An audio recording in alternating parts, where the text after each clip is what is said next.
Jadi kita udah mengundang 3 speaker dari berbagai perusahaan BUMN ternama di Indonesia. Nah, aku mau invite dulu Kak Putri. Bentar, aku masukin dulu ya Kak.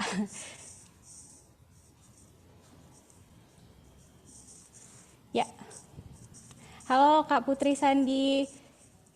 Ini aku Halo, panggilnya Kak apa nih? boleh panggil Putri aja? Oke, boleh langsung Putri ya? Iya, boleh, boleh. Oke, Putri bisa boleh kenalan dulu nggak? Mungkin bisa dijelaskan background kamu dan juga kamu dari perusahaan BUMN mana nih gitu. Oke, siap Kak Hira. Sebelumnya, terima kasih untuk kesempatannya dan waktunya, dan semua pesertanya yang udah meluangkan waktu hari ini. Perkenalkan, nama saya Putri Sandi. Saya alumni Fakultas Hukum Universitas Brawijaya, Angkatan 2016. Di tahun 2019, saya berkesempatan untuk magang di PT Pertamina Gas Negara dalam program Legal Internship. Lalu di tahun 2021, saya bekerja di PT Boma Bisma Indra Persero sebagai legal officer. Dan dari awal tahun 2022 hingga saat ini, saya bekerja sebagai legal officer di PT Solusi Energi Nusantara yang merupakan afiliasi dari PT Pertamina Gas Negara. Oke, baik. Terima kasih Kak Putri atas perkenalannya. Jadi kalau misalnya kalian penasaran nih sama Kak Putri ya bisa langsung nanya ke Kak Putrinya dan bisa langsung tulis ya di kolom komentar di YouTube maupun di Zoom. Oke, terima kasih. Nah, kita akan invite nih speaker kita yang kedua ada Kak Putu. Kak Putu mungkin boleh perkenalan diri dulu. Halo Hira dan teman-teman, terima kasih atas kesempatannya. Perkenalkan, nama aku Putu Kanan Narayan Darmawan, biasa dipanggil Kana ya teman-teman, boleh panggil Kana. Aku merupakan alumni dari Fakultas Teknologi Pertanian, Institut Pertanian Bogor. Jadi saat ini aku tergabung dalam program Brilliant Future Leader Program, salah satu program manajemen trainee di Bank BUMN BRI. Dan pengalaman aku, kenapa sih sebenarnya aku mungkin ya perjalanan aku kenapa bisa masuk BRI, pertama itu di tahun 2020 aku merupakan salah satu penerima Brilliant Scholarship, dan di tahun 2021 juga kebetulan nih aku dapat kesempatan internship di BRI di salah satu divisi Small and Medium Business Development, seperti itu. Terima kasih. Oke, siap. Terima kasih Kak Putu atas perkenalannya. Nah, kalau kalian ada pertanyaan nih spesifik buat Kak Putu, langsung aja ya bisa ditanyakan gitu. Oke, ini terakhir ada speaker kita dari PT Telkom Indonesia, Kak Syarafina bisa perkenalan diri terlebih dahulu. Ya, baik. Terima kasih ya, Faira. Halo teman-teman semuanya. Sebelumnya aku mau minta maaf karena kondisi aku lagi kurang fit, jadi mungkin nggak akan menyampaikan materi secara jelas ya. Jadi perkenalkan, nama aku Syarafina, atau bisa panggil aku Syara aja. Nah, sekarang aku bekerja di Telkom Indonesia. Sebelumnya aku merupakan alumni Fakultas Hukum Universitas Pajajaran. Nah, kalau tanya latar belakang bagaimana aku bisa ada di Telkom, mungkin berbeda dengan teman-teman lainnya. Aku sebelumnya hanya magang di Lembaga Bantuan Hukum Bandung dan di portal hukum Klik Legal. Dan sebelumnya juga aku ada pengalaman bekerja di lembaga milik ITB, yaitu Lembaga Pengembangan Inovasi dan Kewirausahaan sebagai staf hukum. Terima kasih. Oke, terima kasih banyak Kak Syara atas perkenalannya. Dan sangat sayang ya Kak Syara hari ini kondisinya kurang fit, jadi sharingnya bakal terbatas. Tapi kalian bisa melanjutkan diskusi dengan Kak Syara, jangan khawatir ya, bisa kalian lanjutkan diskusinya di Discord gitu. Oke, terima kasih untuk para panelis udah menjelaskan tentang perkenalan dan background dirinya masing-masing. Nah ini aku barusan launching poll nih untuk cari tahu gitu ya, penasaran gitu. Kira-kira seberapa ingin sih kalian tuh masuk di perusahaan BUMN, dan ternyata kalian pada pengen banget ya. Jadi makanya kalian ikut acara kita gitu. Jadi no wonder kalian pasti penasaran gitu, kira-kira strategi dan tips and trick apa sih yang bisa kalian gunakan untuk nantinya bisa kerja di perusahaan BUMN gitu. Oke, without further ado, kita langsung ngobrol aja ya sama speakernya. Kira-kira apa sih yang membuat, mungkin dari Kak Putri dulu nih, apa sih yang membuat Kak Putri memilih untuk berkarir di BUMN? Bahkan tadi sempat di-mention dari internship juga ya Kak ya? Ya, betul. Oke, mungkin bisa di-share nggak kenapa itu? Sebenarnya ini pertanyaan yang membuat saya sedikit bingung. karena di sini udah ada belum yang taunya BUMN itu apa, FMCG itu apa, perusahaan pemodalan asing itu apa. Jadi aku mau jelasin dikit dulu ya. Jadi BUMN sendiri itu diatur di Undang-Undang Republik Indonesia tahun 19 tahun 2003, di mana di situ BUMN dibagi dari 2 jenis, yaitu Persero dan Perum. Nah, perbedaannya ada di pemegang modal dasarnya. Nah, ketika dia jenisnya Perum, itu 100% modal dasarnya dimiliki oleh negara. Sedangkan Persero, 51% hingga lebih itu modalnya dimiliki oleh negara. Jadi kenapa milih di BUMN? Bukan perkara BUMN-nya, tapi saya suka dengan job role-nya yang ditawarkan dari BUMN tersebut, seperti itu. Oke, siap. Ini singkat dan jelas ya untuk jawabannya, dan juga dijelasin juga tuh BUMN itu apa. Terima kasih banyak Kak Putri. Nah, mungkin Iya. dari Kak Putu nih bisa dijelaskan nggak kenapa sih memilih untuk berkarir ya di BUMN? Oke, terima kasih Faira atas pertanyaannya. Sebenarnya kalau dari aku, sebenarnya sebelumnya belum tidak melihat BUMN-nya dulu sih, tapi ngelihat bidangnya. Kebetulan memang aku kuliah itu kan bukan di bidang keuangan atau finance ya. Aku di bidang teknik. Tapi saat aku kuliah, aku tuh sebenarnya seneng yang namanya sama bidang finance ya, keuangan. Dan juga aku suka bidang-bidang pemberdayaan masyarakat. Nah, kebetulan banget waktu aku di semester 6 ya, itu aku apply ke beasiswa Brilliant Scholarship. Nah, aku kan research dulu ya sebelum itu. Jadi ternyata di BUMN ini kan banyak ya bidangnya. Mungkin tadi Putri sudah mention ya, perbedaannya BUMN, ada yang Persero, ada yang Perum. Nah kan di BUMN ini bidangnya banyak ya. Ada yang konstruksi, contohnya Waskita, Wika, ada yang perbankan, BRI, Mandiri, BNI, ada yang telekomunikasi, mungkin Telkom misalkan. Nah, aku tuh tertarik di bidang finance sebenarnya karena aku banyak mengeksplor juga, ternyata di bidang keuangan itu bukan cuma ngurusin uang gitu. Jadi banyak hal-hal yang dieksplor, salah satunya lewat program manajemen trainee yang ditawarkan oleh BRI. Nah, kenapa sih juga aku memilih di BRI ya? Karena BRI ini kan, kalau misalkan teman-teman mungkin di sini ada yang sudah main saham, valuasi di BRI ini cukup besar ya, Telkom juga salah satunya. Mungkin perusahaan BUMN sekarang juga banyak yang sedang bertransformasi nih teman-teman. Jadi itu yang membuat aku tertarik gitu. Dan juga role yang ditawarkan kan di manajemen trainee ini general gitu, tidak spesifik. Mungkin kan banyak yang kita belum tahu gitu ya, kita mau jadi bagian apa gitu. Tapi dari program ini aku melihat kita tuh diajarkan untuk generalis gitu. Jadi banyak belajar banyak hal. Nanti ketika kita sudah menemukan satu bidang tertentu, kita bisa mempelajari lebih detail gitu. Jadi mungkin itu sih, dan juga prospek ke depannya gitu, untuk masa depan itu cukup menjanjikan kalau di BUMN. Mungkin dari aku itu sih. Oke, siap. Terima kasih Kak Putu atas jawabannya. Mungkin ini aku langsung ya ke pertanyaan selanjutnya nih. Dan dari Kak Putu kan tadi dijelaskan ya masuk di BRI ini dari scholarship gitu.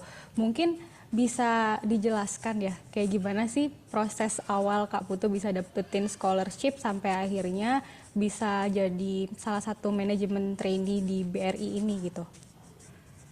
Iya nih, jadi kebetulan Brilliant Scholarship itu kan program dari BRI ya, yang mana programnya ini tuh dia nanti ada golden ticket. Golden ticketnya itu jadi masuk program MT-nya BRI atau Brilliant Future Leader. Nah, program ini tuh dibuka untuk mahasiswa dari semester 5 sampai semester 7 nih teman-teman. Nah, kebetulan aku daftar waktu itu semester 6. Nah, pas banget nih teman-teman, sekarang mungkin bagi teman-teman yang join sekarang yang masih semester 5 ataupun sampai semester 7, ini sekarang lagi dibuka di websitenya BRI. Mungkin teman-teman bisa cek di e-recruitment BRI. Jadi kalau nggak salah tutup pendaftaran itu 2 September ya teman-teman. Jadi nanti kalau misalkan teman-teman pengen coba explore informasinya bisa kunjungi di sana. Nanti tuh ini tuh terbuka untuk semua jurusan ya teman-teman. Dan syarat yang perlu diperhatikan itu mungkin minimal IPK-nya itu 3,25, dan teman-teman nanti akan melewatkan proses seleksi ya. Mungkin seleksinya nggak jauh beda sama seleksi beasiswa pada umumnya, mungkin teman-teman bisa baca sendiri nanti. Dan yang menariknya dari program ini, nanti teman-teman itu akan mendapatkan mentor nih teman-teman. Mentor, terus program program leadership building, sama yang lebih menarik. Jadi sebelum ikut masuk nanti program BFLP atau MT-nya di BRI, teman-teman dapat kesempatan magang, internship. Nah, internship-nya ini bisa diambil ketika teman-teman sudah selesai skripsi atau mungkin setelah apa ya, waktu sedang menyusun skripsi itu teman-teman bisa ngambil gitu internship-nya, nanti bisa komunikasi ke grupnya gitu sih. Jadi menarik banget sih menurut aku dari jalur Brilliant Scholarship ini gitu. Oke, itu ya teman-teman Iya, dicatat buat yang penasaran nih sama scholarship yang ada di BRI bisa langsung mengunjungi di e-recruitment BRI di website karirnya BRI ya, atau lebih betul. tahunnya. Oke, Iya, bisa dicek di sana untuk syarat dan requirement-nya seperti apa, dan mungkin nanti Kak Putu bisa menjelaskan lebih lanjut ya hal-hal apa sih yang bisa membuat Kak Putu tuh strategi apa gitu yang bisa membuat Kak Putu lolos di sana gitu. Oke, itu nanti another discussion ya. Nah, sekarang untuk Kak Syara nih, untuk proses seleksi yang ada ketika masuk di Telkom itu seperti apa sih Kak Syara? Iya, baik. Terima kasih Faira untuk pertanyaannya. Jadi kalau untuk ini khususnya untuk GPTP aja yang aku jelasin ya. Dan sesuai experience aku, secara umum jalur GPTP atau Great People Training Program itu yang aku ketahui itu ada 2 jalur. Yang pertama itu talent scouting, yang kedua jalur umum.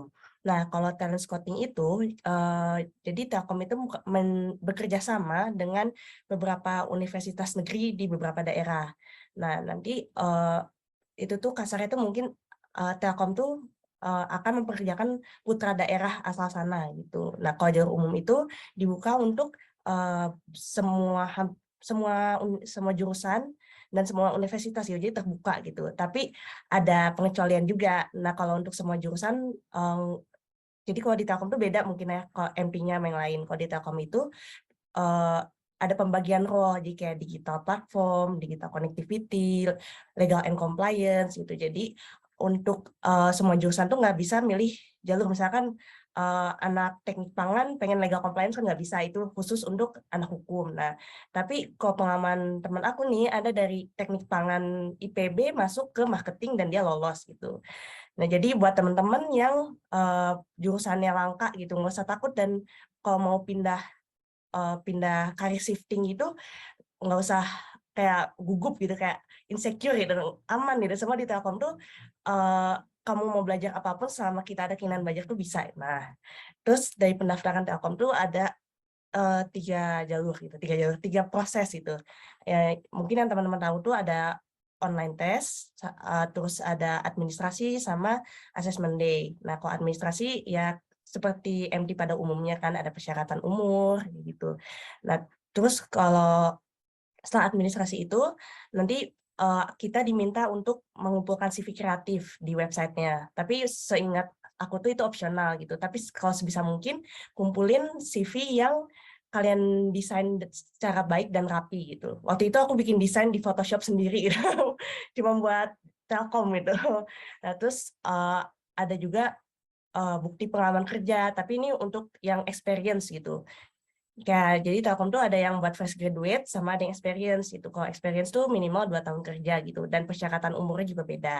Nah, selain itu juga ada sertifikasi yang bisa kita masukin, dan itu bisa jadi nilai tambah kalau ada. Tapi kalau nggak ada juga nggak apa-apa sebenarnya, karena aku juga nggak ada gitu.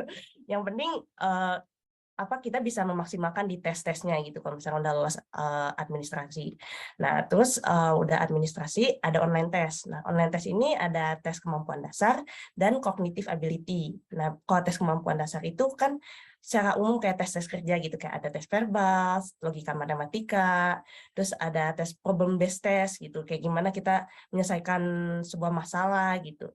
Nah, udah dari TKI itu tergabung dalam beberapa tes lainnya. Seperti yang kalian tahu kan, kalau BUMN itu punya nilai perusahaan sendiri ya, yaitu akhlak gitu. Sebisa mungkin kita paham tuh akhlak tuh apa, terus gimana kita mengimplementasikan nilai akhlak di keseharian gitu. Jadi bukan kayak cuman A itu amanah gitu, K itu kolaboratif. Enggak kayak gitu, karena kita harus bisa memahami nilai akhlak itu apa gitu. Nah, udah akhlak itu ada tes wawasan kebangsaan, terus ada tes bidang yang sesuai job role kita ambil. Jadi sebisa mungkin kalau kalian yang career shifting, pahami bener-bener role kalian tuh apa gitu, apa yang kalian hasilkan gitu, kayak gitu, prosesnya gimana gitu. Nah, terus ada tes bahasa Inggris juga. Kalau tes bahasa Inggris di Telkom tuh menurut aku mirip TOEFL, cuman bedanya nggak ada listening aja, jadi nggak usah khawatir gitu. Sama kita paham basic English atau intermediate gitu, bisa gitu. Nah, terus dari situ ada cognitive ability yang kurang lebih sama kayak TKD, jadi kayak verbal, matematika, sama kayak problem based test gitu, cuman lebih susah aja menurut aku gitu. Yang penting kita jawabnya cepat, tepat, dan akurat gitu. Dan pas aku ngerjain tuh, aku waktu itu ngerjainnya soal yang gampang dulu. Jadi aku nggak fokus ke waktu gitu. Yang penting aku ngerjain yang gampang, sisanya dilengkapin aja gitu. Nah, udah lolos online test nih, nanti ada assessment days. Dan ini tuh terdiri beberapa tes lagi. Yang pertama kayak ada tes psikotes, kayak cocok nggak sih kita sama karir yang sama job role yang kita tuju gitu. Nanti kita kayak ngurutin pekerjaan kayak gitu-gitu. Dan ada tes juga digital mindset karena Telkom ini kan perusahaan telekomunikasi dan rencananya akan bertransformasi menjadi perusahaan digital. Tentunya Telkom sangat menekankan uh, karyawannya untuk bisa serba digital gitu. Jadi dilihat apakah karakter kita ini cocok atau enggak gitu, adaptif atau enggak kayak gitu. Nah, terus ada FGD, kayak perusahaan umumnya pasti ada FGD kan, terus ada tes bidang SI lagi, terus ada screening dokumen kayak ijazah, jadi siapin tuh ijazah, akta, KTP gitu yang asli gitu. Nah, terus ada tes untuk job role yang digital ini khusus doang sih, opsional, kayak namanya itu metil, cuma aku nggak tahu nyebutnya gimana, karena itu tes khusus di bidang IT gitu. Terus nanti ada interview dengan dua HR, yang satu tuh HR mengenai culture akhlak, yang satu HR mengenai kepribadian kita, dan yang terakhir sama user gitu. Dan udah gitu terakhir ada screening media sosial dari Telkom. Tapi kalau screening ini kita nggak tahu gimana prosesnya, yang penting ada screening gitu. Mungkin itu aja sih, Kak. Oke, berarti untuk prosesnya kira-kira ya berapa lama itu, Kak Syarah? Proses waktu itu cepet banget sih, Kak. Aku daftar tuh September. Dan pengumuman tuh November akhir itu, kayak 2 I bulan. see.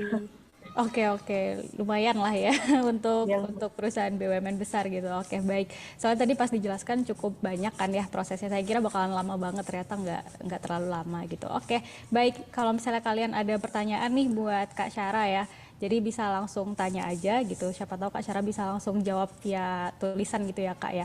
Oke, terima kasih banyak Kak Syara atas penjelasannya. Nah, mungkin kalau dari Kak Putri sendiri nih, itu gimana ya Kak proses seleksinya ketika masuk di Sena ya, PT Sena, PT Solusi Energi Nusantara? Eh, nah, kalau dari Kak Putu dan Kak Syarafina, itu di program-program yang dibuat oleh perusahaan ya.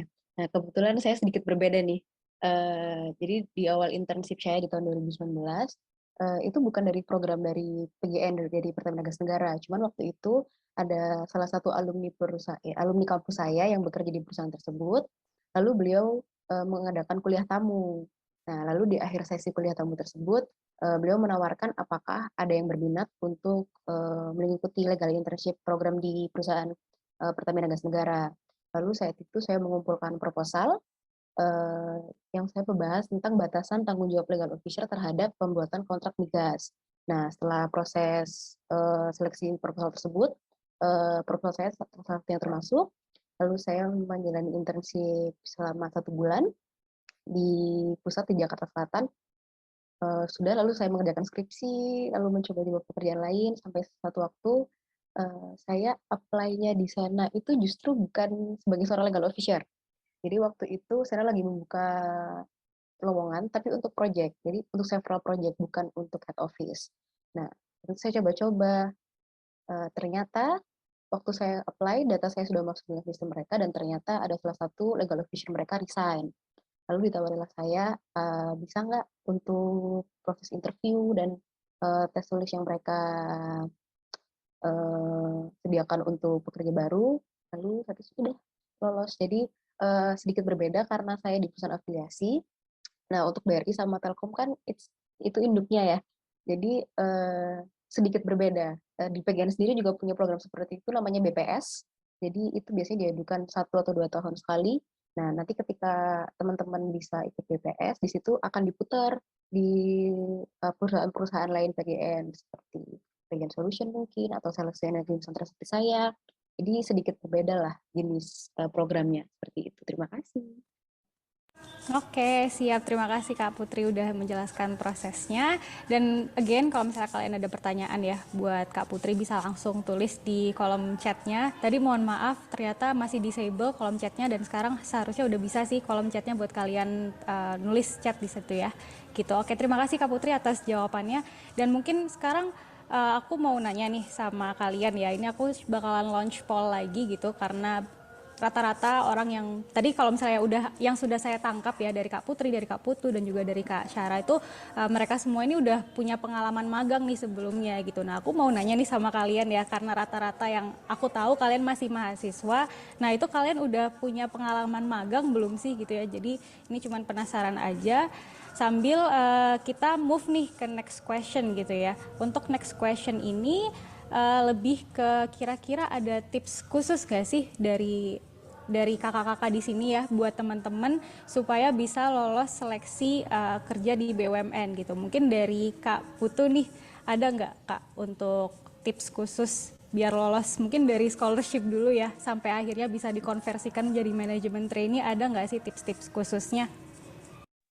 Oke, kalau misalkan dari aku, yang penting kan dari semua seleksi itu kan CV ya. CV dan juga ada yang namanya interview, dan nanti waktu aku beasiswa maupun yang tes kerja biasa itu kan pasti ada tes kemampuan dasar, tes psikotes, dan culture fit test itu ya.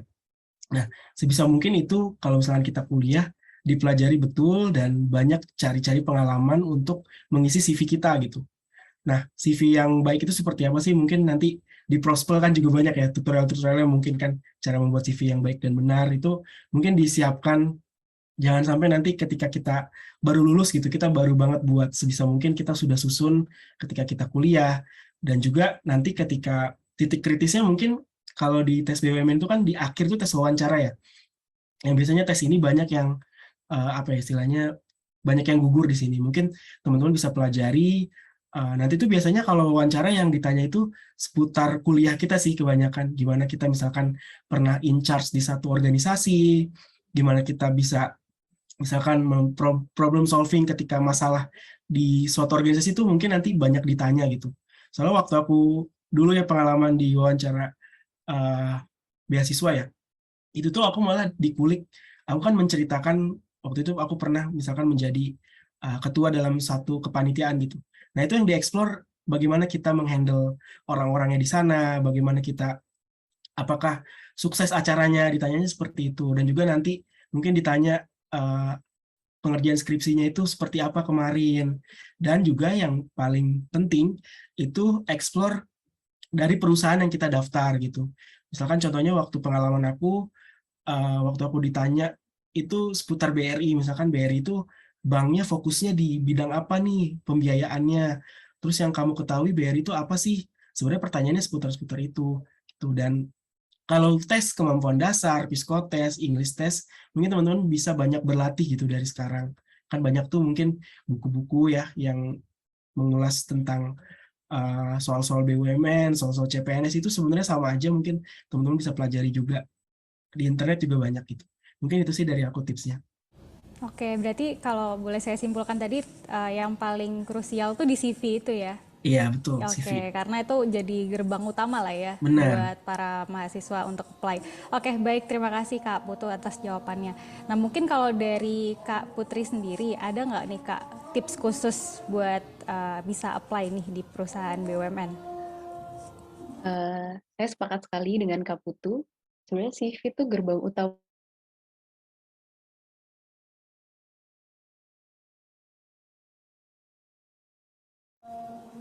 Oke, ini sepertinya lagi ada gangguan nih dari Kak Putri. Mungkin dari Kak Syara bisa di-share sedikit aja nggak? Atau mungkin setuju nih sama Kak Putu tentang tips khususnya buat masuk di BUMN?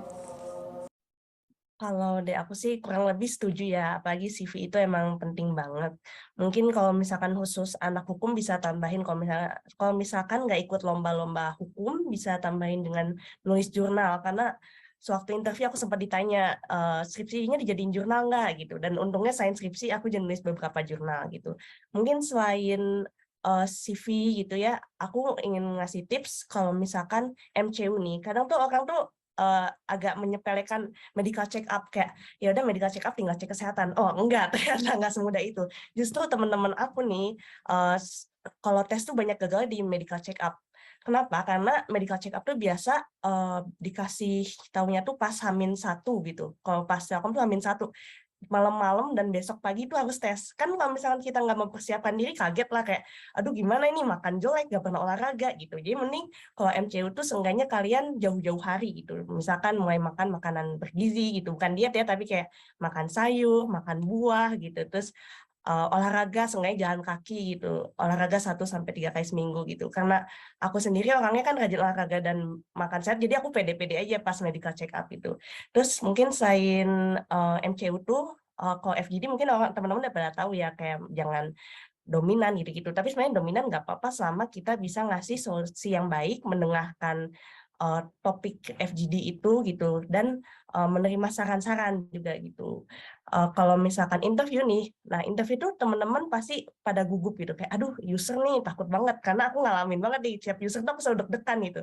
Nah, cara aku buat nanggulangin deg-degan interview tiap proses daftar kerja dulu tuh aku ubah mindset itu. Mindset tuh penting banget, teman-teman. Jadi misalkan mau interview, jangan bilang, aduh gugup nih, takut nggak bisa. Nah, dengan kita bilang takut nggak bisa, malah bakal nggak bisa gitu.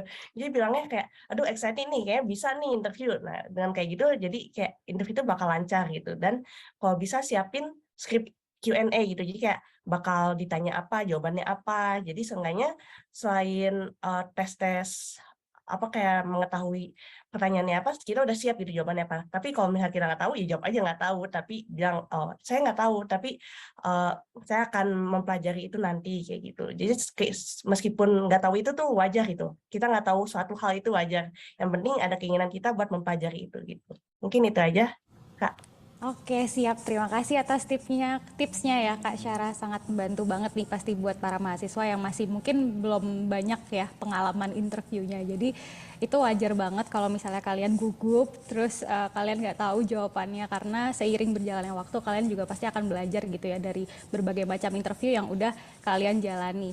Oke, ini Kak Putri udah hadir kembali ya. Tadi ada gangguan internetnya. Nah, mungkin bisa dijelaskan lagi Kak mengenai tips khusus ya. Ada nggak sih yang bisa membuat kita untuk kerja nih di BUMN? Maaf ya sebelumnya tadi tiba-tiba wifi-nya mati. Sebenarnya untuk orang-orang yang bingung nulis CV-nya itu apa, pelatihan apapun, volunteering apapun yang kalian ikuti itu bisa ditulis, mau itu berbayar kah atau enggak itu bisa ditulis. Yang penting adalah hal apa yang kalian ambil dari situ. Contohnya tadi aku bilang seminar work life balance gitu ya. Jangan cuma ditulis seminar work life balance diadakan oleh kampus A, kampus B, tapi jelasin apa yang kalian dapat dari seminar tersebut. Contohnya, dari situ saya harus bisa mengimbangkan antara pekerjaan dan kehidupan saya pribadi. Intinya itu di narasi, karena recruiter akan melihat kalian tuh belajar A, B, C, D, mengikuti pelatihan A, B, C, D itu apa yang kalian ambil seperti itu. Jadi jangan khawatir kalau kalian masih bingung modus di CV apa, kalian bisa ikutin dari hal-hal kecil yang kalian ikuti waktu zaman kuliah gitu. Terima kasih. Oke, setuju banget ya sama Kak Putri. Jadi memang kalau dilihat nih banyak banget CV-CV yang mereka tuh cuma cantumin aja gitu ya, apa yang mereka ikutin tapi nggak dijelasin apa yang mereka achieve dari hal tersebut gitu. Jadi dicatat nih teman-teman, dinarasikan ya dari hal-hal yang sudah kalian ikuti sebelumnya, entah itu volunteer ataupun ikut seminar, webinar kayak gini, kalian tuliskan ya apa sih yang kalian dapatkan dari sana. Dan mungkin untuk pengalaman organisasi misalnya kalian ikut, itu juga dituliskan juga ya teman.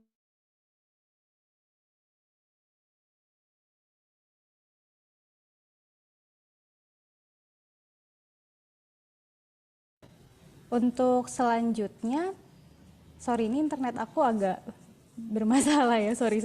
Oke, untuk pertanyaan selanjutnya nih, ini lebih ke mungkin pengalaman ya, pengalaman ketika sudah bekerja di BUMN. Kan tadi itu kan mengenai tips masuknya ya, seleksinya. Nah sekarang ketika sudah terjun nih di BUMN, itu tuh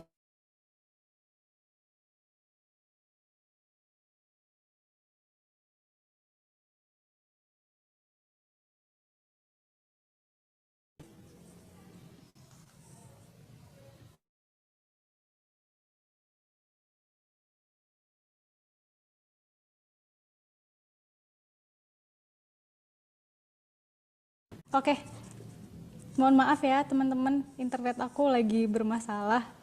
Ini aku udah kembali belum ya? Udah ada? Ya, Udah, Udah udah, masuk, udah. Kak. oke, sorry. Mohon maaf sekali teman-teman, internet aku ada gangguan barusan. Nah, tadi itu kan sudah menjelaskan tentang proses seleksinya ya, proses di awal gitu, bagaimana kita masuk di BUMN gitu. Nah, sekarang kita bakal nanyain ke speaker tentang bagaimana sih pengalaman mereka ketika sudah masuk gitu ya di instansi tersebut, di BUMN tersebut. Itu pengalamannya bagaimana sih? Mungkin dari Kak tuh bisa dijelaskan nggak suka dukanya tuh gimana? Ya, mungkin kalau dari aku bisa jelasin based on experience aku ya, ketika kita sudah diterima jadi MT gitu di sebuah perbankan, nanti next-nya itu seperti apa. Jadi kalau misalkan nanti ketika teman-teman situ sudah dinyatakan lolos nih jadi peserta BFLP ya, atau MT-nya di BRI itu, nanti teman-teman akan masuk ke beberapa tahapan gitu.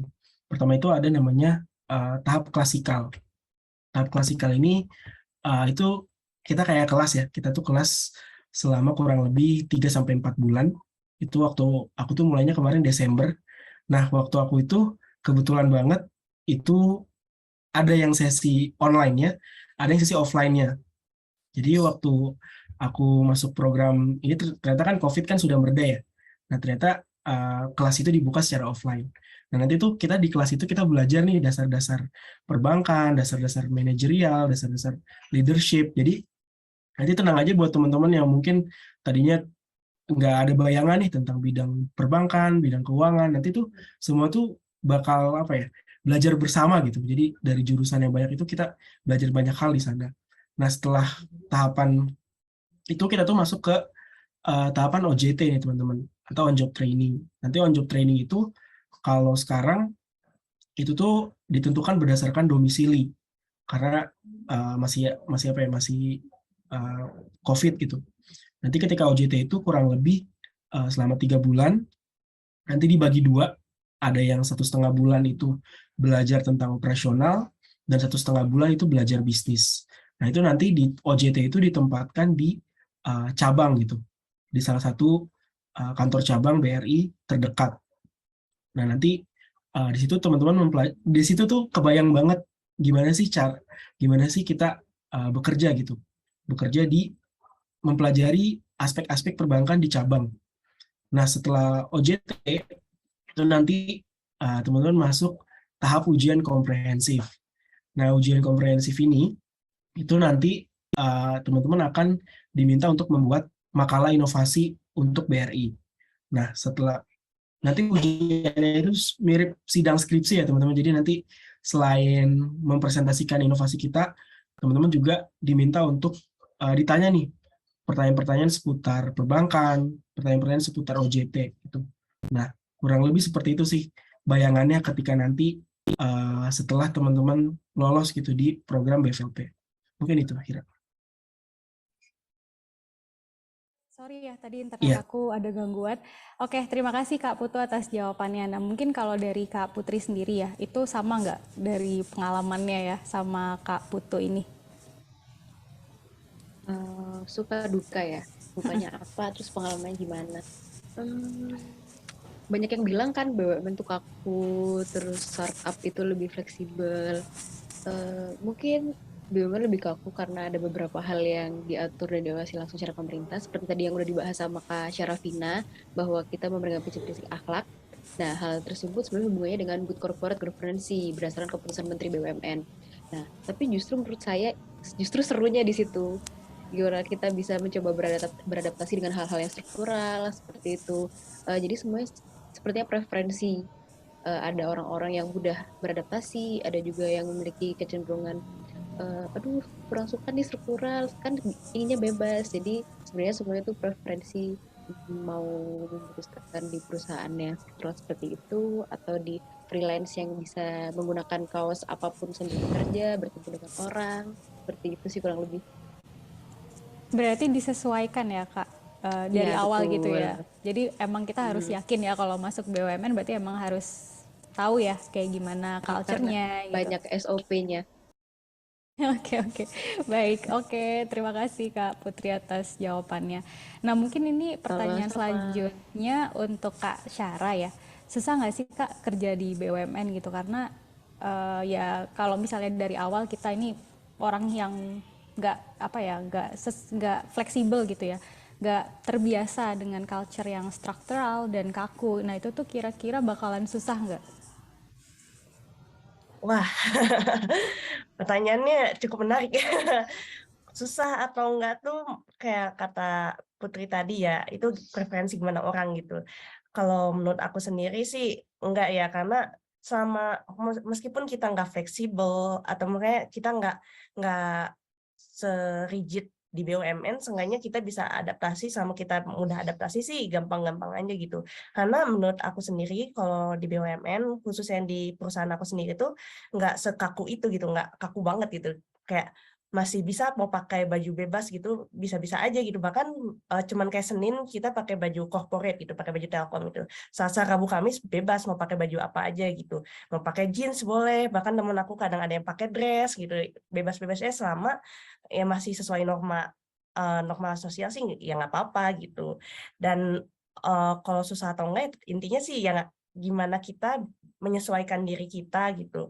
Kan karena kehidupan pribadi sama kehidupan kerja kan terpisah ya. Jadi pastinya menurut aku sih bisa-bisa aja sih dan nggak sesulit itu kok, karena yang penting kita mau bertransformasi, mau berubah dan mau beradaptasi itu aja. Oke, tapi kalau dari lingkungan sendiri nih Kak, antara atasan mungkin ya dengan bawahan itu apakah memang kaku nggak sih kalau di Telkom ya? Kalau berdasarkan pengalaman aku sih enggak sih, Kak. Jadi kayak mungkin orang-orang takutnya karena, struktural kan jadi perbedaan umurnya jauh gitu. Kayak perbedaan umur aku kelahiran 98, sementara, atasan-atasan aku kelahiran 70-an, itu kan jauh banget ya. Tapi masih bisa bercanda, kadang aku dibully gitu, dibully dalam candaan gitu. Jadi nggak masalah, karena waktu awal aku masuk Telkom tuh aku langsung ditempatin di unit baru, di mana itu tuh kita 5 anak baru, langsung dipertemukan sama yang 70-an, nggak ada, kakak-kakak 90-an. Kan kaget ya, kayak masih, awkward gitu, canggung gitu. Tapi selama proses berjalan gitu ya aman-aman aja dan bisa aja kita saling berkomunikasi gitu. Bahkan aku manggil atasan aku tuh bukan Pak gitu, kadang Mas gitu manggilnya. Karena aku sendiri merasa, oh ya deket-deket aja gitu, maksudnya nggak perlu kaku, nggak ada senioritas di BUMN, apalagi di perusahaan aku tuh nggak ada yang namanya senioritas kayak, "Kamu harus manggil Pak," nggak ada gitu. Bahkan, senior manajer aku atau atasan-atasan atasan aku tuh terbuka, open gitu kalau mau discuss apapun gitu. Jadi permasalahan umur itu kayak ya udah umur-umur gitu, tapi selama kita sopan dan kita baik-baik aja atau bahkan kita bisa beradaptasi sih, umur tuh kayak ya udah umur ya. Oke, oke, menarik ya untuk di Telkom ini. Nah, kalau dari Kak Putu sendiri nih, apakah di BRI itu dari antara atasan dan bawahan itu kaku nggak sih? Dan kalaupun kaku gitu, gimana biasa Kak Putu tuh menjalani dan juga mungkin tips-tips ya untuk tetap bisa survive gitu di culture yang eh, orang-orang bisa bilang kayak BUMN tuh kaku gitu. Oke, sebenarnya sama sih kayak Syara ya, kurang lebih PR itu juga sebenarnya nggak sekaku yang dibayangkan. Maksudnya sama atasan itu juga kita masih bisa apa ya, bercanda dengan porsi yang sesuai gitu. Dan juga kalau menurut aku itu tergantung orangnya juga sih ya seperti apa. Tapi yang perlu digarisbawahi memang BRI itu kan memang BUMN perbankan ya. Mungkin perbankan itu kan banyak hal-hal yang kita nggak bisa seenak kita gitu. Banyak rahasia-rahasia yang perlu kita jaga gitu. Mungkin harus diperhatikan di situ gitu. Sama kalau misalkan sekarang sih yang aku lihat juga kalau di BRI ini udah apa ya, udah mengikuti perkembangan zaman sih cara kerjanya gitu. Waktu aku dulu ya pengalaman aku di magang di kantor pusat BRI itu kan banyak apa ya, kantornya itu udah bentuknya udah kayak ala-ala startup gitu teman-teman. Jadi ada gamesnya, ada gymnya, jadi apa ya, benar-benar milenial banget, benar-benar Gen Z banget gitu. Jadi atasan sama bawahan tuh ya sedekat itu gitu. Gitu sih. Jadi yang aku lihat juga gitu. Dan sekarang kan di BUMN itu banyak juga anak-anak muda yang bekerja di situ ya. Kebanyakan tuh di BRI juga milenial dan Gen Z gitu pekerjaannya. Jadi yang aku lihat sama-sama pekerjaannya itu enak. Dan yang aku senang juga kalau di BRI itu ada namanya buddy. Jadi buddy itu seperti mentor ketika kita nanti masuk divisi nih, satu divisi tertentu. Ada buddy-buddy itu nanti yang seperti mentor atau yang nemenin kita gitu untuk beradaptasi di divisi itu. Jadi nanti ada satu orang yang ditunjuk buddy, nanti kalau misalkan kita ada apa-apa gitu, kita bisa bertanya ke orang tersebut. Itu sih yang menariknya di BRI. Oke, menarik ya teman-teman. Ternyata apa yang kita tahu ya, perusahaan BUMN itu biasanya kaku itu balik lagi mungkin ya tergantung di perusahaan mereka masing-masing dan juga di divisinya gitu. Dan kebetulan dari kakak-kakak di sini itu nggak sekaku itu kok gitu, dan ternyata cukup fleksibel. Jadi nggak mungkin kalian berdoa aja nanti ya ketika nanti kalian berada di lingkungan perusahaan BUMN, mudah-mudahan kalian berada di lingkungan yang kalian tuh nyaman gitu. Dan mungkin tadi itu kan kita ngomongin tentang hal-hal yang kita dengar ya di BUMN itu struktural. Mungkin kita akan bicarakan tentang hal-hal yang seneng-senengnya nih di BUMN gitu. Dan aku mau nanya nih, kira-kira apa sih hal yang membuat kalian tertarik gitu ya untuk kerja di BUMN? Nah, biasa kan kalau yang dari kita dengar itu dari bonusnya nih gede gitu ya, atau mungkin dari dana pensiunnya yang aman gitu. Nah, aku mau nanya nih, mau launching poll lagi dan kalian pilih ya, vote ya di dalam poll tersebut. Sambil kita ngobrol nih sama Kak Putri nih di sini. Nah, kira-kira apa nih hal-hal yang mungkin di BUMN itu ditawarkan dan mungkin tidak ditawarkan nih di perusahaan-perusahaan yang non BUMN? Aduh, sejujurnya bingung ya kalau misalnya mau jawab perusahaan ini nawarkan apa, perusahaan ini menawarkan apa. Hmm, Mungkin yang in bikin general aku aja nyaman Kak, in general aja. apa ya? Oh, mungkin yang ini karena kita semuanya harus sesuai dengan kontrol pemerintah. Yang jelas hal-hal apapun yang diatur dalam Undang-Undang Cipta Kerja, yaitu terkait BPJS, seperti itu ketenaga kerjaan maupun BPJS Kesehatan, itu pasti kita dapat. Lalu bonus-bonus yang diatur di UU Cipta Kerja yang satunya THR, lalu pemberian gaji lagi ketika kontrak sudah habis, seperti itu pasti kita dapat hal-hal seperti itu. Nah, saya kurang tahu untuk di perusahaan selain BUMN mendapatkan benefit seperti itu juga atau tidak. Oke, baik. Lebih itu Ini sih. kalau dari poll yang ada, itu tuh pada bilang kalau mereka tuh tertarik buat kerja di BUMN karena mereka tuh bisa cenderung dapat pekerjaan yang stabil ya. Karena mungkin kalau di startup itu kita sering, kayak kemarin tuh kan lagi bubble burst tuh, jadi banyak startup yang mengurangi karyawannya ya atau layoff. Nah, jadi mungkin mereka memilih tertarik nih untuk bekerja di BUMN karena satu alasan tersebut, pekerjaan yang stabil. Nah, itu tuh kira-kira bener nggak Kak Putri? Stabil sama enggak ya. Itu juga ada beberapa BUMN yang udah pilot juga. Jadi sebenarnya stabil atau tidak tuh itu bukan jaminan. Yang bisa menjamin diri kalian tuh ya diri kalian sendiri. Karena kalau misalnya sesuatu hal terjadi dalam perusahaan, ketika kalian sadar kalian mampu bersaing di dunia luar, nggak masalah mau itu di perusahaan manapun, kalian pasti bisa survive. Kayak gitu. Oh ya, mau Oke, sedikit oke. bedain Ya, yang boleh. fleksibel sama tadi. Sebenarnya bukan fleksibel atau enggak di BUMN atau luar BUMN, tapi membedakan sopan dan tidak. Maksudnya gimana tuh? Kan tadi kayak hubungan kita sama atasan, ya bisa akan serileks apapun, tapi dalam batas-batas tertentu seperti itulah. Oke, oke. Asal masih sopan gitu, Kak. Betul. Oke, baik. Terima kasih Pak Kak Putri atas jawabannya. Nah, mungkin dari Kak Syara ada yang mau ditambahkan nih.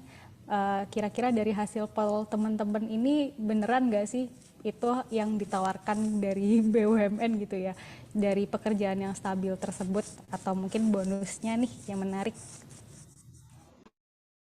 Kalau bonus sih aku belum bisa bilang ya, karena aku kan masih belum setahun kerja ya. Kan minimal harus setahun kerja dulu baru bisa merasakan bonusnya gitu. Cuman dari yang aku tahu ya bonus ya, setiap perusahaan pasti kan ada bonusnya ya. Itu gimana kinerja dan gimana laba dari perusahaan tersebut gitu. Kalau untuk pekerjaan stabil seperti kata Putri tadi, ya itu gimana kitanya juga. Cuman kalau tips dari aku, kalau misalkan mau masuk BUMN, carilah BUMN yang emang dari profil perusahaannya itu bagus gitu. Jadi nggak semua BUMN tuh bisa menjamin kita ke depannya. event yang gede pun ya, segede apapun perusahaannya nggak bisa menjamin gitu. Mungkin kalau yang menjamin lebih ke PNS gitu ya Kak ya. Oke, oke, oke, bener-bener. Oke, ada yang mau ditambahkan atau udah cukup nih, Kak? Dari aku cukup. Oke, baik. Kalau dari Kak Putu sendiri nih, kira-kira ada yang mau ditambahkan? Iya, mungkin kalau dari aku sama sih ya, kayak Putri sama Syara tadi ya. Yang pekerjaannya stabil sama pekerjaan stabil sih relatif ya, tergantung BUMN-nya dan semua perusahaan itu punya resiko ya, resiko nggak bakal apa ya, kayak kita nggak bisa memprediksi ke depannya gitu. Tapi yang jelas kalau misalkan di BUMN khususnya perbankan yang kemarin yang pernah disampaikan sama Isyara, kalau di BUMN perbankan itu apa ya, bangkrut, apa bukan bangkrut ya, maksudnya perusahaan ini bubar itu sangat kecil. Kenapa? Karena kalau misalkan bank itu bubar di Indonesia mungkin tidak ada gitu ya teman-teman ya, karena kan dasarnya di bank gitu ya.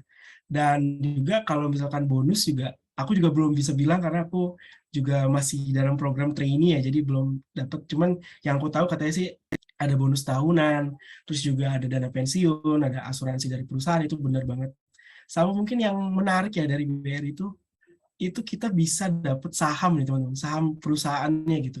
Jadi selain bonus uang, itu dapat bonus saham gitu, saham perusahaannya BRI gitu.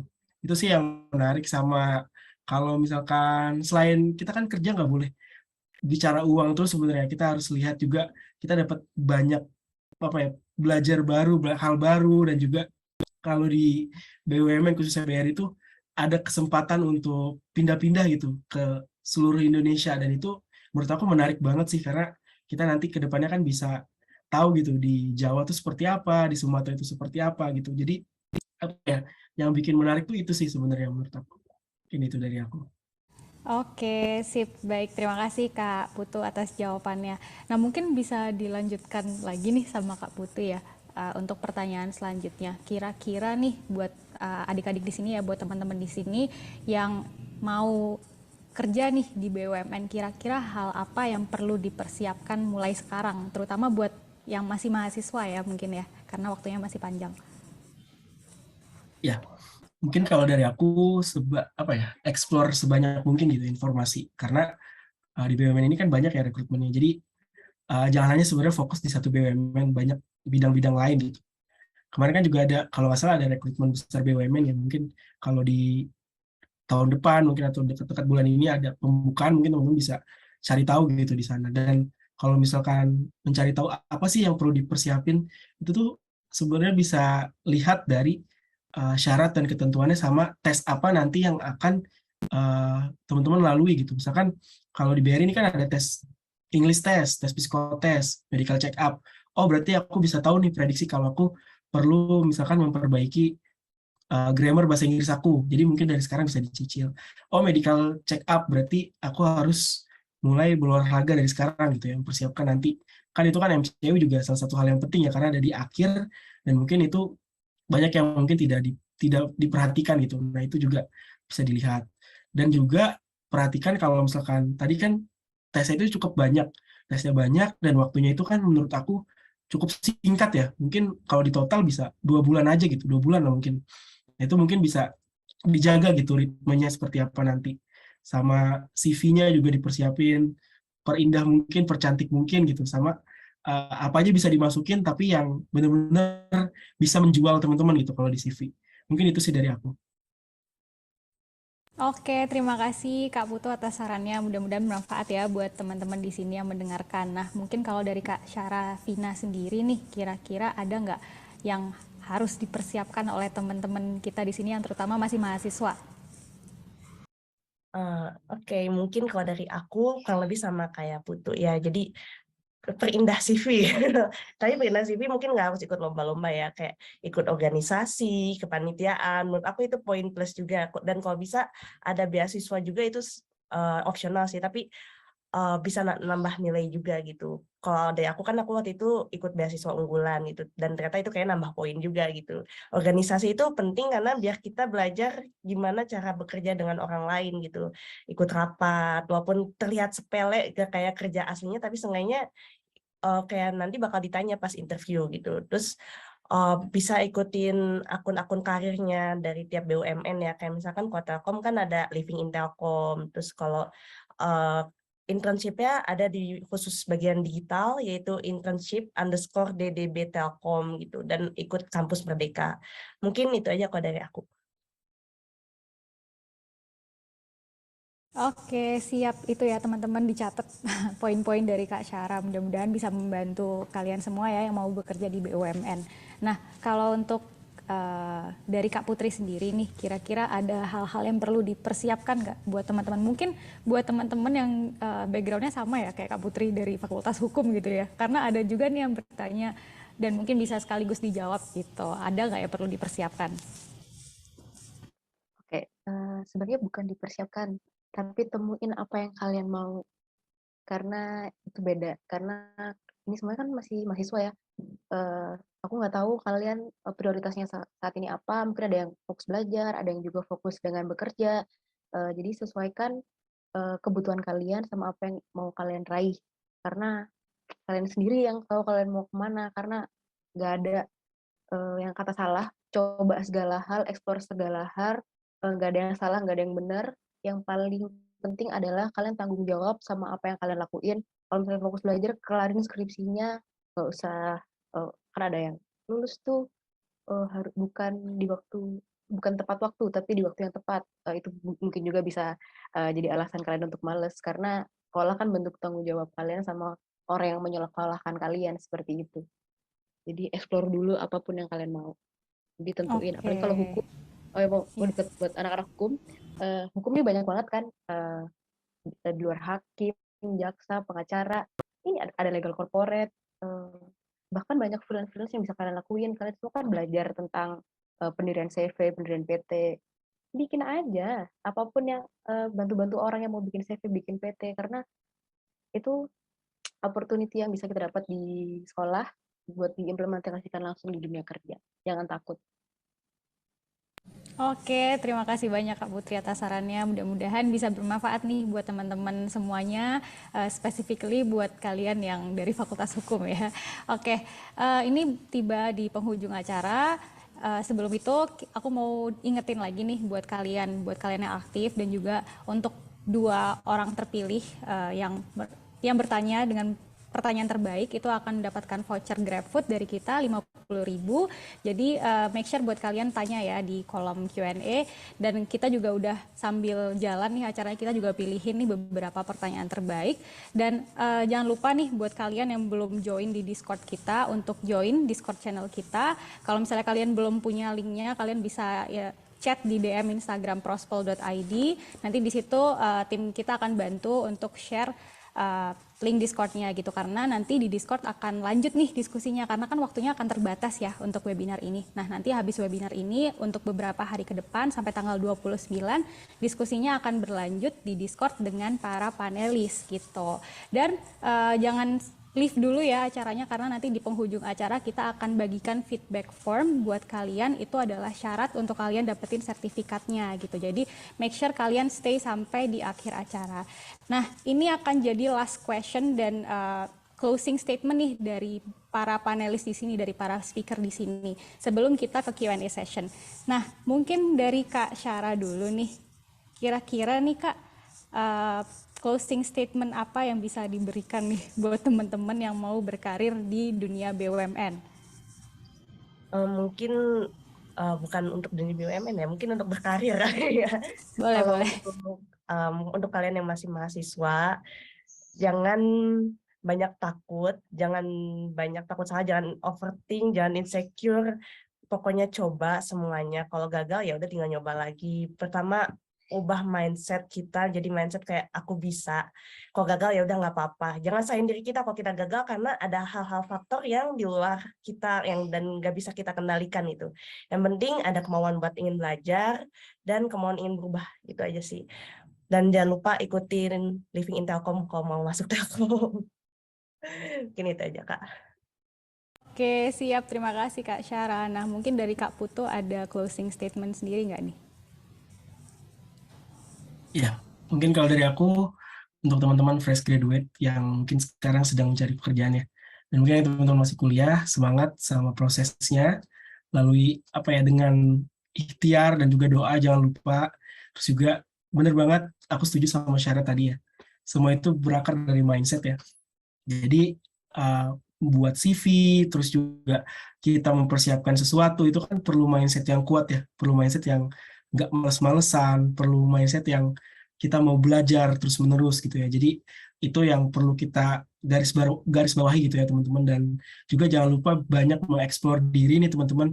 Sekarang kan banyak ya platform-platform di luar sana mungkin yang bisa teman-teman ikuti gitu untuk misalkan mempersiapkan CV, persiapkan interview, dan juga fokus sama teman-teman yang sedang lakuin sekarang. Dan juga jangan lupa mencatat kira-kira aku kurangnya apa nih, itu yang segera teman-teman harus perbaiki sekarang untuk mempersiapkan pekerjaan nanti. Dan kalau misalkan teman-teman mau join di BRI, mungkin teman-teman nanti bisa cek di Instagramnya juga @live@bri ya teman-teman. Jadi di situ bisa dilihat nih teman-teman nanti di BRI itu bayangannya seperti apa sih. Dan kalau misalkan untuk lowongan, teman-teman bisa cek di e-recruitment.bri.co.id. Mungkin dari aku itu. Oke, siap. Terima kasih Kak Putu. Dicatat ya teman-teman buat yang mau apply di BRI maupun tadi di Telkom ya, bisa ikutin Instagram mereka gitu. Dan terakhir nih dari Kak Putri, ada yang mau disampaikan closing statement untuk teman-teman kita di sini? Nah, kan semuanya udah ngomong jangan takut coba. Sekarang PT Solusi Energi Nusantara lagi nyari tech staff dengan kategori fresh grade. Jadi kalau kalian mau nyoba, nanti akan kami kirimkan linknya di Discord. Nah, coba dulu aja, siapa tahu kalian cocok. Nah, siapa tahu kalian tertarik dengan dunia accounting ataupun keuangan ataupun pajak, bisa join di tech staff. Terutama untuk orang-orang yang tertarik dengan dunia oil and gas nih, seperti apa sih, terus keuangannya seperti apa, perusahaannya kerjanya ngapain aja, ntar bisa daftar di situ. Terus jangan putus semangat. Sekian dari saya. Oke, itu teman-teman ada lowongan nih di Solusi Energi Nusantara ya, tech staff ya Kak Putri ya? Iya betul, tech staff. Oke, buat teman-teman yang mungkin punya background dan pengalaman atau passion nih di bidang accounting, bisa coba nih apply gitu ya, siapa tahu Kak Putri bisa bantu. Oke, nanti linknya bakal di-share sama Kak Putri di Discord. Jadi itu kesempatan kalian nih buat cobain ya. Jangan lupa nih buat aktif juga di Discord gitu. Oke, terima kasih Kak Putri atas statementnya.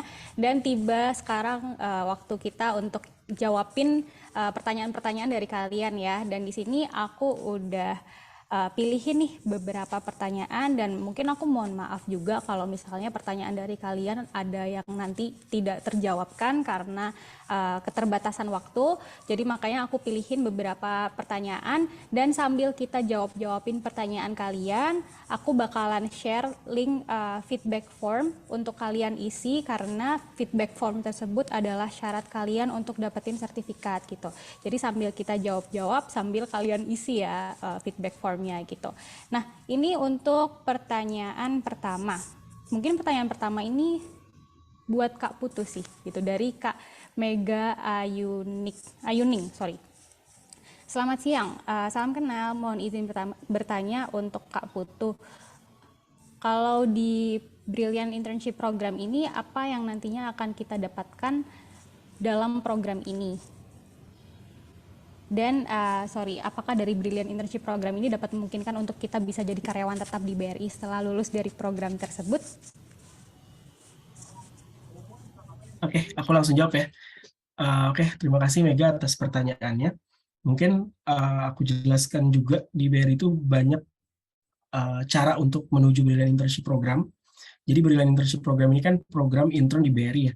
Itu teman-teman bisa lewat jalur Brilliant Scholarship, bisa lewat PMMB BUMN, sama satu lagi lewat Kampus Merdeka. Jadi semua itu nanti dikumpulkan di satu program namanya Brilliant Internship Program. Nah, nanti kalau misalkan teman-teman gabung di sana, nanti teman-teman itu bakal diwawancara dulu nih. Ketika nanti teman-teman lolos nih ya, Brilliant Internship. Nanti teman-teman tuh diwawancara sama HR BRI untuk ditempatkan di divisi tertentu gitu. Biasanya sih penempatan divisi itu sesuai dengan background kita atau sesuai dengan organisasi kita yang dijalankan gitu. Misalkan buat anak-anak hukum nih biasanya ditempatkan di legal division. Buat teman-teman yang suka misalkan bagian pertanian juga di BRI kan ada agribisnis ya. Itu juga ada di divisi agribisnis. Jadi banyak juga atau yang desain, marketing communication. Nah, keuntungannya itu teman-teman mungkin keuntungannya bisa apa ya banyak tahu gitu. Nanti tuh bayangan kerja di BRI atau di BUMN itu seperti apa sih? Dan banyak apa ya pelatihan-pelatihan yang didapatkan gitu. Dapat mentor juga dan juga dapat uang saku nih teman-teman kalau internship di BRI yang menurut aku apa ya jumlahnya itu cukup besar lah untuk posisi intern gitu ya. Dan nanti setelah lulus itu bukan langsung diangkat jadi karyawan tetap, tapi teman-teman juga harus tetap ikut seleksi Brilliant Future Leader, tapi nanti ini menjadi nilai plus nih teman-teman. Dan biasanya mungkin apa ya, chance-nya itu lebih besar gitu, karena teman-teman sudah tahu dan sudah punya pengalaman gitu di BRI. Mungkin itu bisa jadi nilai plus. Mungkin dari aku itu sih, Mega. Terima kasih. Oke, mudah-mudahan menjawab ya Kak Mega statement dari Kak Putu gitu, dan mudah-mudahan kalau misalnya Kak Mega tertarik nih untuk apply Brilliant Internship Program dimudahkan gitu. Oke, ini untuk pertanyaan selanjutnya kayaknya spesifik juga nih untuk Kak Putri, ada di kolom chat Zoom. Tadi udah aku kopas, sorry nggak bisa ditayangkan. Jadi ini dari Kak Nur Farah dari UMSU Sumatera Utara. Saya mau bertanya nih Kak, apakah untuk bekerja sebagai staf legal perlu adanya pengalaman? Dan kalaupun ada pengalaman, boleh minta saran nggak Kak, program fresh graduate apa yang membuka peluang kita bisa memiliki pengalaman di staf legal? Terima kasih. Oke, menarik nih jawabannya. Legal di corporate tuh harus experience nggak sih gitu kan? Itu tergantung karena basicnya legal corporate tuh dibagi jadi 3, ada kontrak, ada litigasi, dan ada compliance. Nah, compliance itu tugasnya untuk mengawasi bisnis perusahaan agar tidak melanggar peraturan perundang-undangan. Kontrak yaitu biasalah drafting kontrak dengan klien maupun vendor. Lalu ada yang litigasi. Nah, litigasi ini biasanya ketika perusahaan tersebut mengalami sebuah masalah. Nah, tapi nggak semua perusahaan mempunyai divisi tersebut. Jadi macam-macam lah. Nah, biasanya fresh graduate ini bisa masuk untuk dalam kontrak atau compliance karena untuk litigasi kan kita perlu advokat ya yang udah punya berita acara sumpah dan kartu tanda advokat. Nah, untuk fresh graduate mungkin bisa dicoba untuk biasanya sering kita coba legal and compliance gitu perusahaan. Itu biasanya bisa untuk yang non experience. Cuman untuk anak hukum pasti kalian pernah dengar istilahnya National Board Competition. Itu akan membantu kalian banget ketika kalian nggak punya experience, tapi kalian akan bisa menjelaskan permasalahan-permasalahan apa saja yang bisa terjadi dalam sebuah perusahaan. Itu akan membantu kalian banget. Jadi ketika kalian ditanya nantinya problem perusahaan itu seperti apa, kalian akan bisa menjawab seperti itu. Oke, siap. Terima kasih Kak Putri atas jawabannya. Mudah-mudahan menjawab ya, dan bisa membantu Kak Nur tadi untuk menjalani kuliahnya dan juga bisa berkarir di dunia perhukuman atau perlegalan gitu. Oke, untuk pertanyaan selanjutnya mungkin ini nggak spesifik, tapi mungkin Kak Syara bisa bantu jawab ya. Ini pertanyaannya juga dari Zoom chat gitu. Tadi aku pilih ada dari Kak Muhammad Alwan dari Teknik Informatika Unpad. Izin bertanya, apakah ketika kita ikut rekrutmen BUMN dan lolos, itu kita langsung jadi karyawan tetap apa dikontrak dulu ya? Dan jika kontrak, berapa lama nih untuk bisa jadi karyawan tetap? Terima kasih.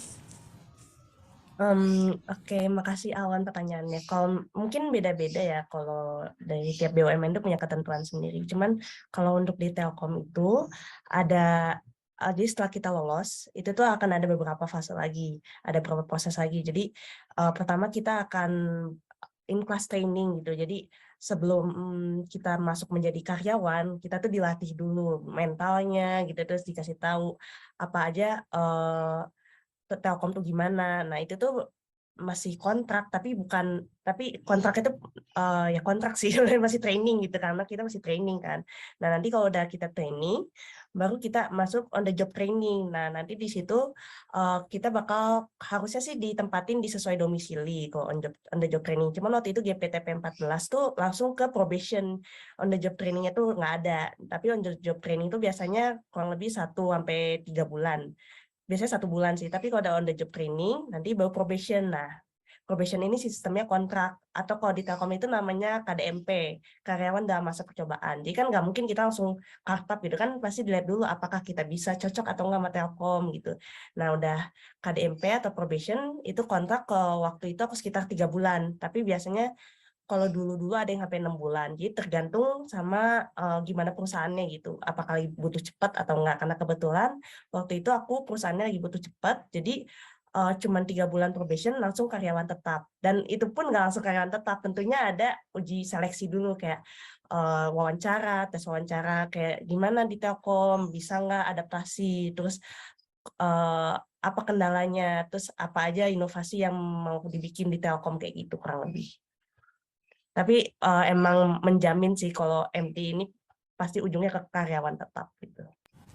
Oke, siap. Mudah-mudahan membantu ya jawaban dari Kak Syarah. Terima kasih Kak atas jawabannya. Dan ini ada pertanyaan selanjutnya nih kayaknya untuk semuanya sih karena disebutin satu-satu nama speakernya. Izin bertanya ke Kak Putri, Kak Putu, dan Kak Syarah. CV yang baik untuk BUMN itu bahasa Indonesia atau Inggris ya? Terus kira-kira ada tips buat interview nggak supaya nggak grogi? Mungkin bisa dijawab siapa aja deh boleh. Boleh. Dari siapa nih yang mau mewakilkan?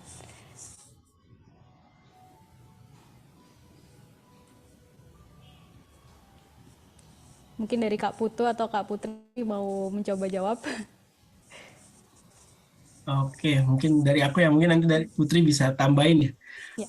CV yang bagus untuk BUMN itu Indonesia atau Inggris?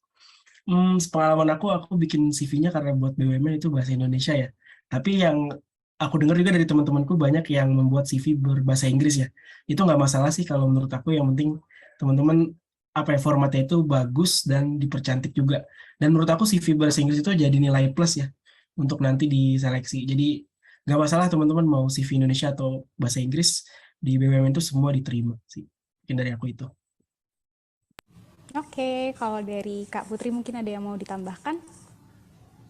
Kalau dari aku mungkin sedikit berbeda ya, karena aku apply khusus untuk legal corporate, dan kebanyakan pasti kontrak kerjasama itu menggunakan bahasa Inggris dan bahasa Indonesia. Jadi untuk menggunakan sim bahasa Inggris karena klien-klien dan vendor kebanyakan kan dari asing seperti itu. Oke, mungkin disesuaikan ya dari perusahaannya masing-masing gitu ya. Kalau misalnya memang perusahaannya ini uh, kliennya dari asing, atau mungkin kalian bisa riset tersendiri lah mengenai perusahaan tersebut gitu, dan nanti disesuaikan. Oke, terima kasih jawabannya Kak Putri dan Kak Putu. Ini next question, mungkin untuk kakak-kakak speaker di sini yang masuk melalui jalur program ya, jalur MT program gitu. Kira-kira apakah ada punishment kah kalau misalnya kita tiba-tiba mengundurkan diri dari program di perusahaan tersebut? Nah, mungkin dari Kak Syara bisa dibantu jawab terlebih dahulu.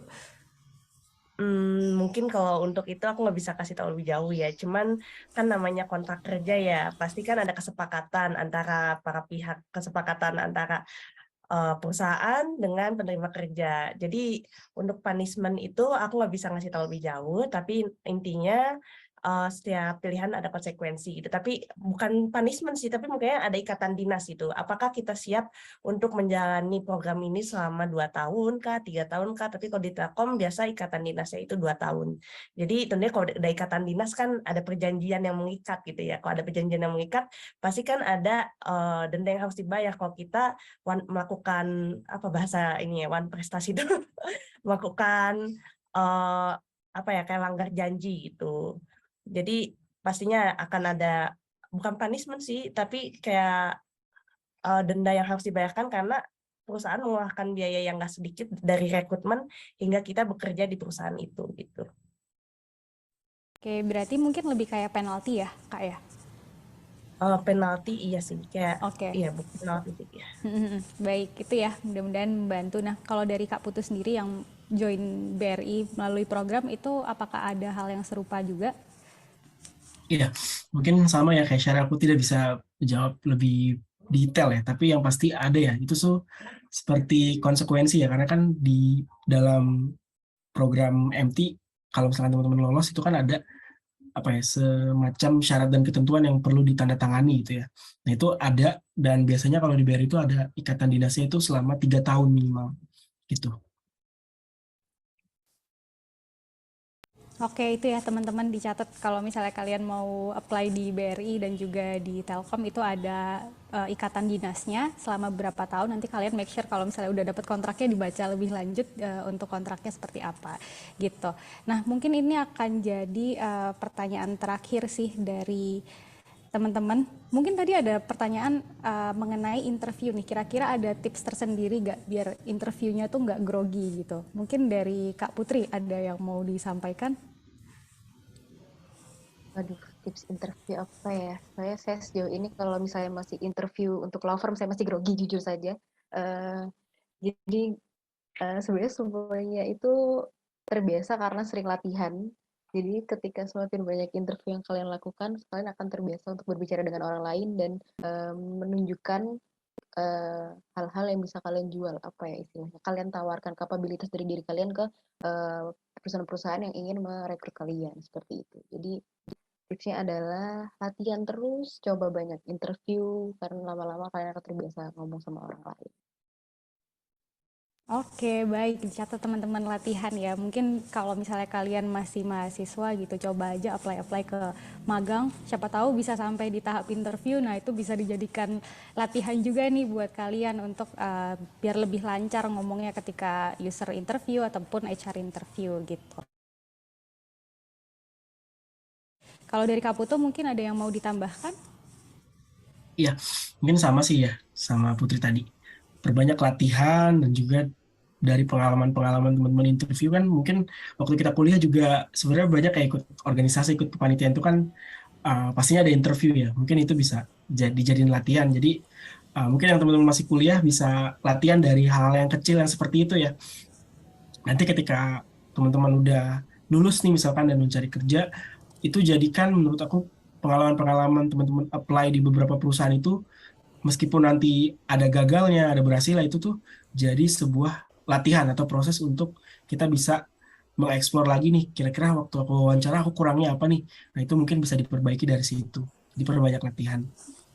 Oke, siap. Terima kasih Kak Putu atas jawabannya. Mudah-mudahan membantu ya teman-teman. Dan terima kasih banyak buat teman-teman di sini. Terima kasih banyak buat para pembicara, para panelis sudah menjawab seluruh pertanyaan dari kita semua. Terima kasih teman-teman. Mudah-mudahan ilmunya bermanfaat ya. Dan ilmu-ilmu yang disampaikan oleh pembicara hari ini dari Kak Putri, Kak Putu, dan Kak Syara bisa bermanfaat buat kalian semua dan mudah-mudahan proses pencarian kerja kalian semua ini dilancarkan gitu. Tanpa lama-lama lagi, saya pamit undur diri ya teman-teman. And I guess I will see you guys on our next event. Oke, terima kasih banyak teman-teman atas waktunya. Selamat siang, saya pamit undur diri dulu ya.